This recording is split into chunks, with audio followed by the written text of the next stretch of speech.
Para trabalhar neste problema, ele precisou calcular a raiz quadrada de menos 121. Mas quanto que é a raiz quadrada de menos 121? Não é 11, porque 11 ao quadrado é mais 121. Também não é menos 11, porque menos 11 ao quadrado é mais 121. Ou seja, a raiz quadrada de menos 121 não é um número real. Mas o Bombelli queria resolver esta equação. O que ele fez? Continuou trabalhando com a raiz quadrada de menos 121, que não é um número real, da maneira com a qual já estávamos acostumados a trabalhar com os números reais. Por exemplo, raiz quadrada de menos 121. Raiz quadrada de 121 vezes menos 1. Para os números reais, vale separar essa raiz quadrada em duas raízes quadradas. E o Bombelli fez isso. Ficou a raiz quadrada de 121 vezes a raiz quadrada de menos 1. Raiz quadrada de 121 é 11. 11 raiz de menos 1. No exato momento em que o Bombelli trabalhou com esses números da maneira com a qual já estávamos acostumados a trabalhar com os números reais, ele inventou os números complexos. Esse aqui é exatamente o contexto em que foram inventados os complexos, para resolver exatamente esta equação aqui. Em 1748, o Euler adotou a notação raiz quadrada de menos 1 igual a i. Então, por exemplo, a raiz quadrada de menos 121 é 11 raiz de menos 1. Só que raiz de menos 1 é i, então é 11 is. Sendo mais direto, quanto que vale a raiz quadrada de menos 36? Tira a raiz quadrada do 36, que dá 6. Ainda sobra a raiz quadrada de menos 1, que é o i.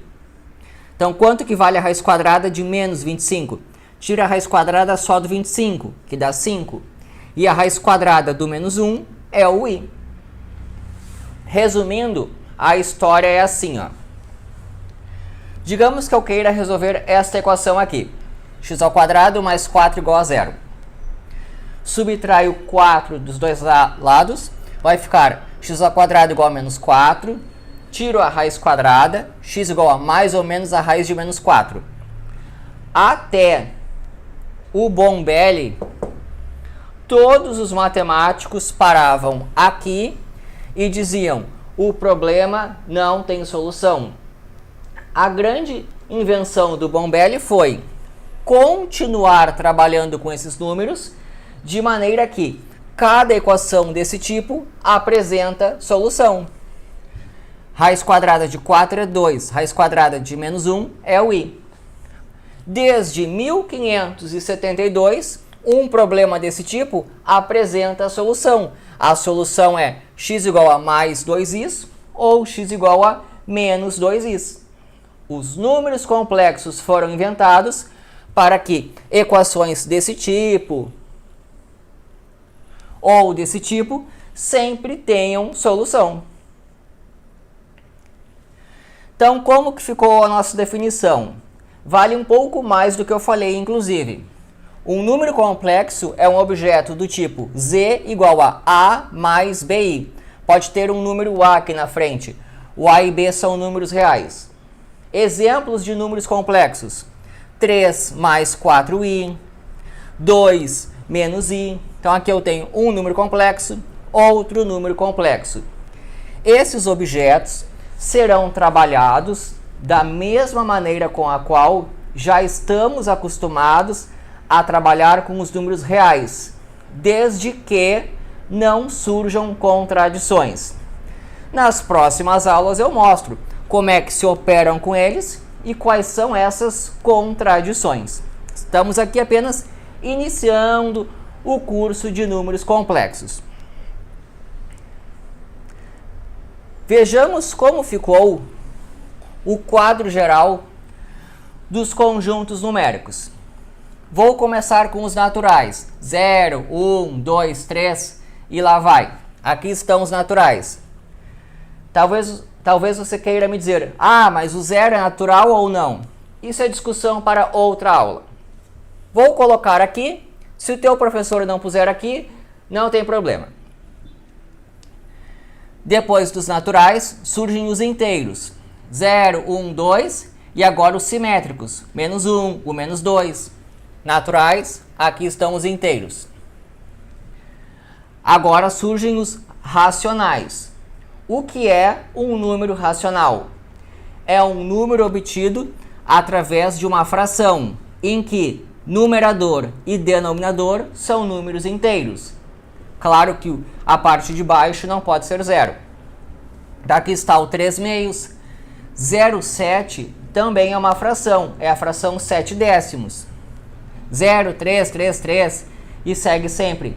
Também é uma fração, é a fração 1/3. Então aqui estão todas as frações obtidas pela divisão de dois números inteiros. Agora eu vou falar uma coisa bem difícil. Pula esse, vem para cá. O que é um número real? Na escola não se ensina o que é um número real, porque é um conceito muito avançado. Eu vou falar algo, mas você não vai entender. O conjunto dos números reais é o único corpo ordenado completo. Corpo ordenado completo. Isso aqui é assunto de ensino superior. Então, existe uma definição para número real. Você sabe dar exemplo, mas dizer exatamente o que é, você ainda não sabe. Isso aqui é algo que eu faço em outra aula em específico. Existem os números irracionais, que nós costumamos chamar de as listas, que são infinitas e não periódicas. Por exemplo, a raiz quadrada de 2, o π, o número de Euler. Aqui estão os racionais. Qualquer número irracional não pode ser escrito como fração, eles estão aqui. Quando nós juntamos os dois, temos os números reais. Até aqui você já conhecia. Nesta aula surgiu um conjunto maior, o conjunto dos complexos, os números do tipo A mais BI, em que o A e o B são números reais. Uma pergunta bem razoável. Você já sabe que os complexos foram inventados para que equações passem a sempre ter resposta. Tá, mas será que é só para isso? A resposta é não. O que eu vou mostrar agora são aplicações que se fazem dos números complexos. Estudos de circuitos elétricos. Estudo de um sistema massa-mola, que pode ser um sistema bem complicado. Aqui eu tenho uma massa, uma mola, pode ter atrito, pode ter uma resistência do ar, pode ter uma força externa, pode ser um sistema bem complicado. Para estudar um objeto assim, nós utilizamos uma solução que tem ali um número complexo. Aqui aparece o i. Eu não espero que você esteja entendendo isso, eu só quero que você veja que tem um i ali. Então, tanto o estudo de um circuito elétrico quanto de um sistema massa-mola envolve uma solução em que aparece o i. Fractais. Talvez você já tenha escutado em teoria do caos, efeito borboleta. Tudo isso daqui sai do estudo de números complexos. São coisas desse tipo que se analisam. A equação de Schrödinger.